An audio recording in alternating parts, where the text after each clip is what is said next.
Welcome to a brand new half-hour show. We are on location today in Coaldale, Pennsylvania. We are at St. Luke's Hospital Miners Campus. Today we're going to learn about the history, several of the new services and programs. We have the president with us today. We also have the chairwoman of the board of directors here on SSP TV. We'll be right back.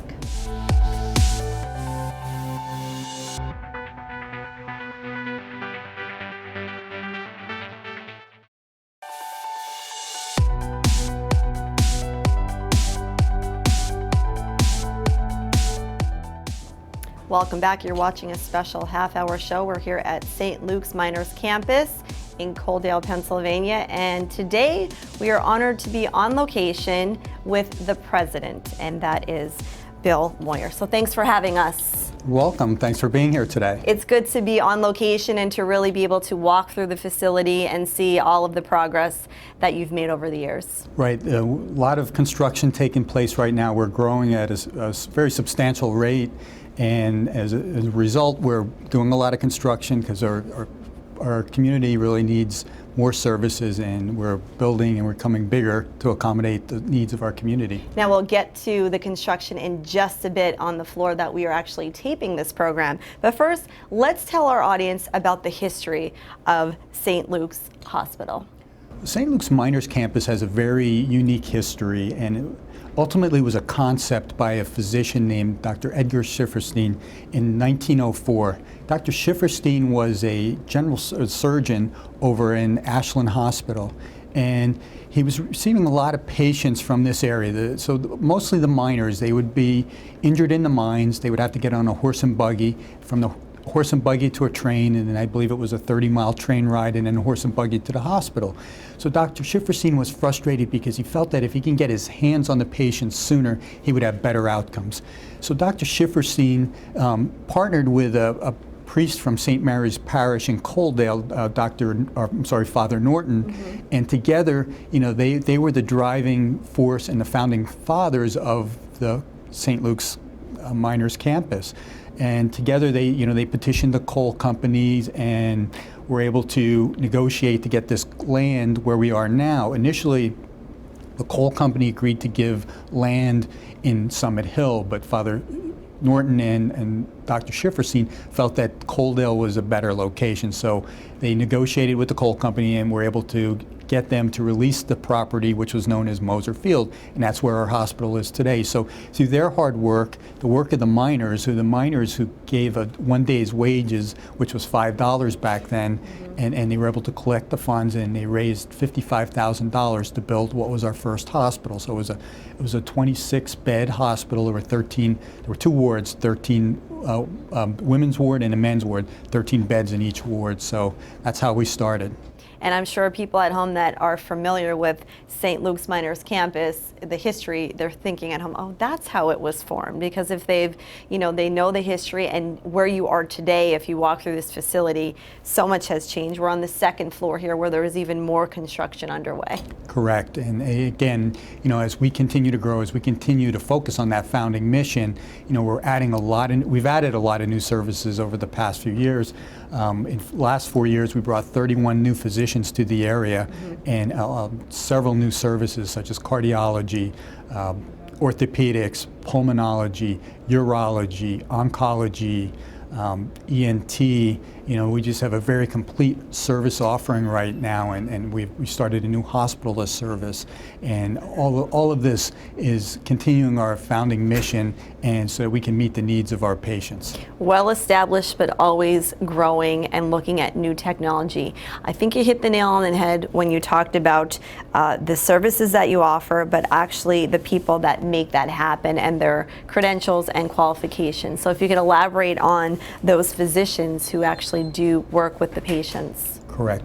Well, when I first came to St. Luke's Miners in 2010, I kind of met up with my first physician recruit was Dr. Mark Kender, who is a great visionary and him and I shared the same vision for this hospital, and we were very committed to bringing all the services that were lacking in the community to this hospital. So Dr. Kenner, who was one of our first hospitalists, was also a great leader and helped me build what we've accomplished today. And through that, we focused on cardiology, and we focused orthopedics and oncology, urology, pulmonology, and just the list goes on and on and on.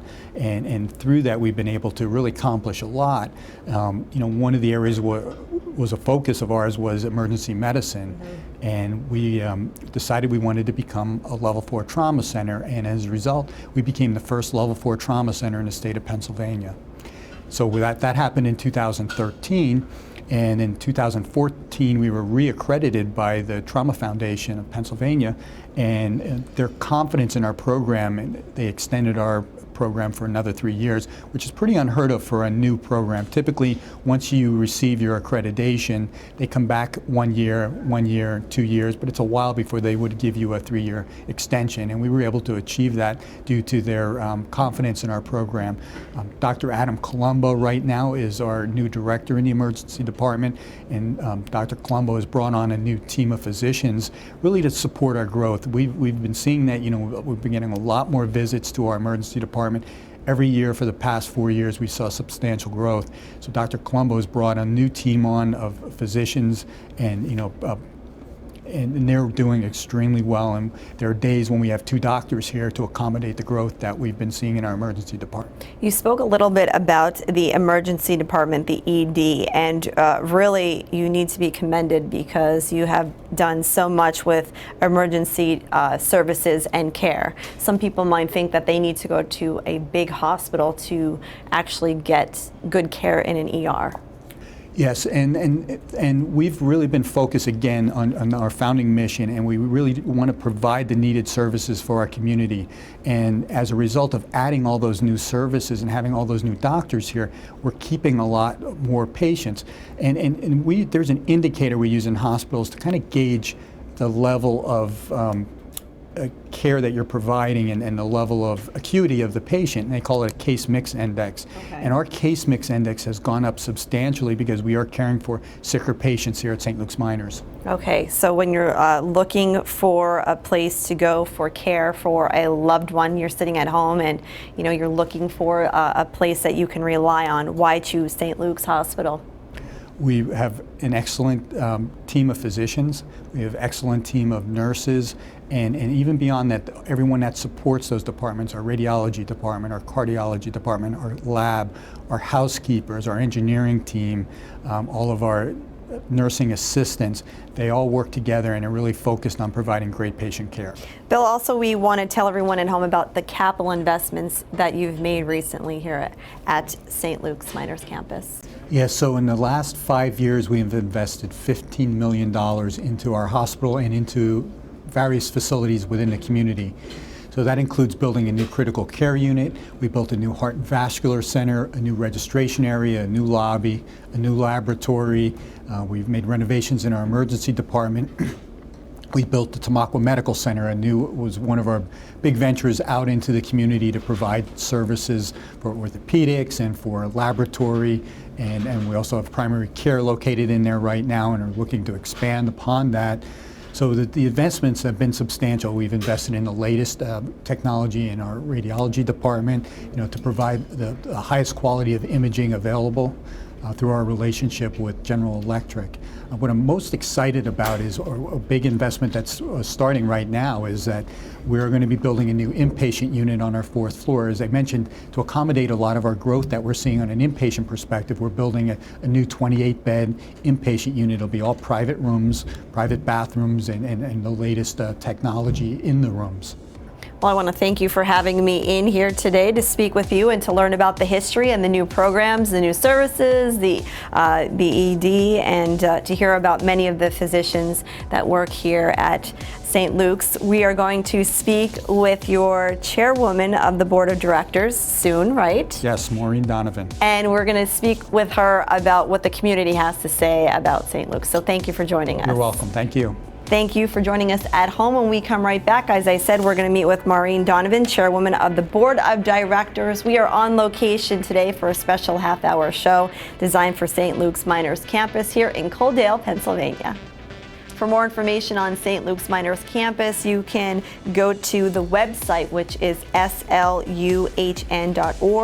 You can also call the phone number up on your screen, 1-866-St. Luke's, which is 1-866-785-8537. There you can get more information on doctors. You can also schedule an appointment.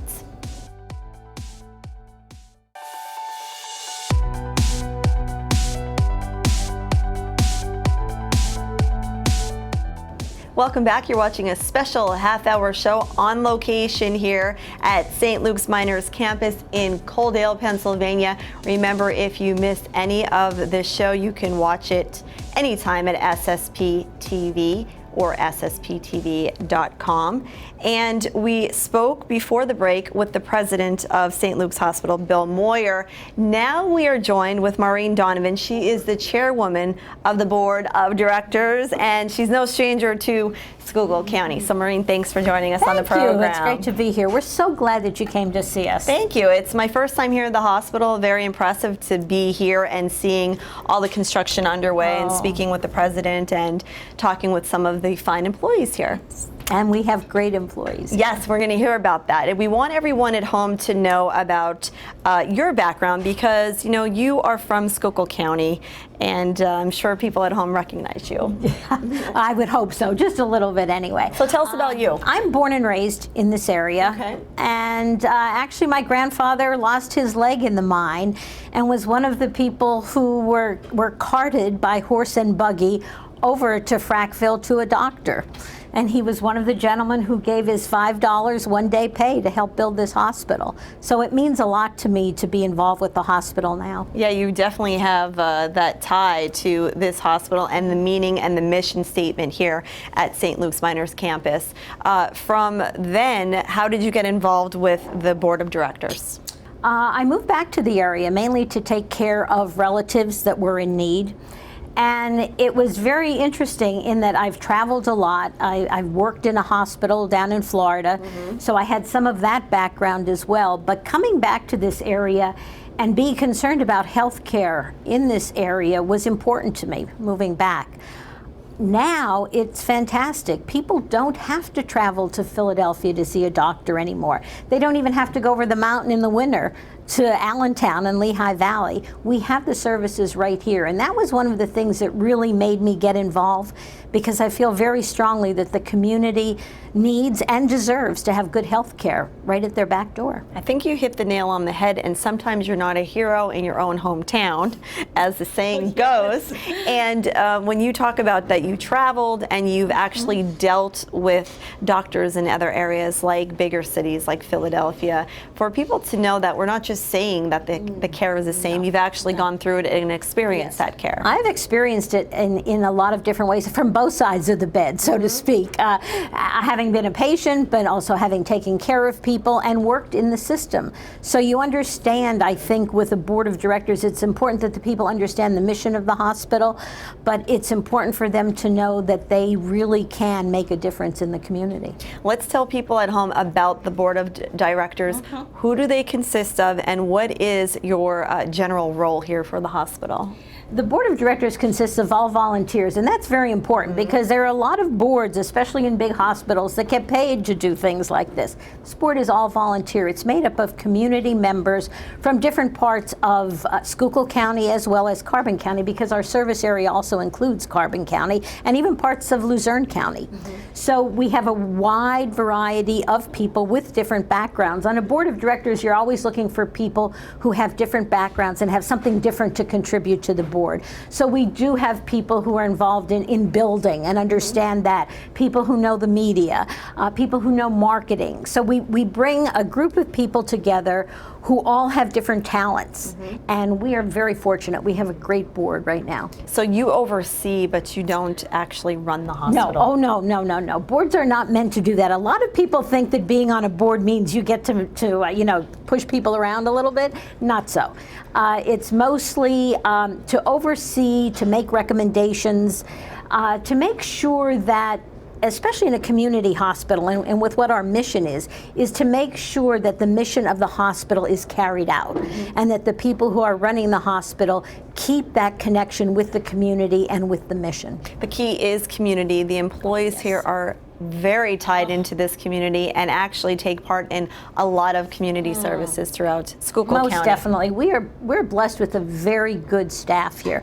And that goes from the administrators, you met Bill Moyer, all the way to this great woman who serves the meals up in our 5th floor nursing home. They are dedicated to this hospital, but they're dedicated to the community. This is more than a job for them. This is their life. It's part of it. They do Relay for Life. I mean, you have our nurses and our doctors, PT people out at Relay for Life. We do an American Cancer Society telethon every year. They're always there.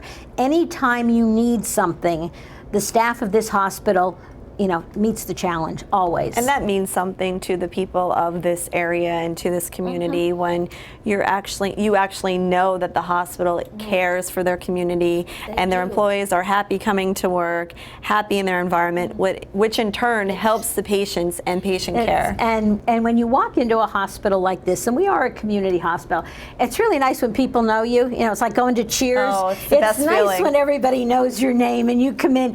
It gives a patient a feeling of security, that these are people that they live with and that they know and that they're here and they really care about them. And the background of St. Luke's as well, with the miners campus feel in there. We are from a coal mining region here in northeastern Pennsylvania, proud of it. Yes, yeah, a little cold out under our nails A lot of hardworking blue-collar workers in the northeastern Pennsylvania area. As far as feedback from this community and you serving as the board of directors, as the chair, what can you tell people about what you hear? What's some of the feedback that you hear about the hospital? It's amazing. There were times when people would say, oh, we can't go locally, we have to travel. The feedback we're getting now is, wow. And I say that and really mean it. It is a wow. When you see the services that are here now, the new doctors that are coming in, and not just in the hospital setting, but out in the community. We have wound care. We have physical therapy, which is very important. We work with the schools in sports medicine. Our sports medicine, you can go down to Philadelphia and see the trainers from the Eagles, and if anybody's still fans of the Eagles and the Phillies. We have doctors here and people doing PT that surpass them, I would say. Okay, so we want you to know that this is a community-oriented hospital. And for anyone maybe just tuning in, why would you say that St. Luke's Miners Campus is, just on track with any other hospital across the board? It really is on track because it serves all parts of the community. We now have a pediatrician. We have a long-term care facility right here in the hospital, which is the only long-term care facility in any of St. Luke's, up on our 5th floor here. We serve children. We serve people of all ages, and that's what a community is. All right. Well, Maureen, thanks for joining us. You're welcome. It's a pleasure to be here in Schuylkill County, especially at the hospital with you. And I know you're originally also from Hazleton. Yes, yeah, have some Hazleton roots too. So all local here on SSP TV. Again, you heard from the president today, Bill Moyer, on the new services, the background at St. Luke's Miners Campus. If you missed this program, you can watch it anytime. It is archived at ssptv.com. This was a half-hour show provided by St. Luke's Miners Campus here on SSP TV. We'll see you next time. For more information on St. Luke's Miners Campus, you can go to the website, which is sluhn.org. You can also call the phone number up on your screen, 1-866-St. Luke's, which is 1-866-785-8537. There you can get more information on doctors. You can also schedule an appointment.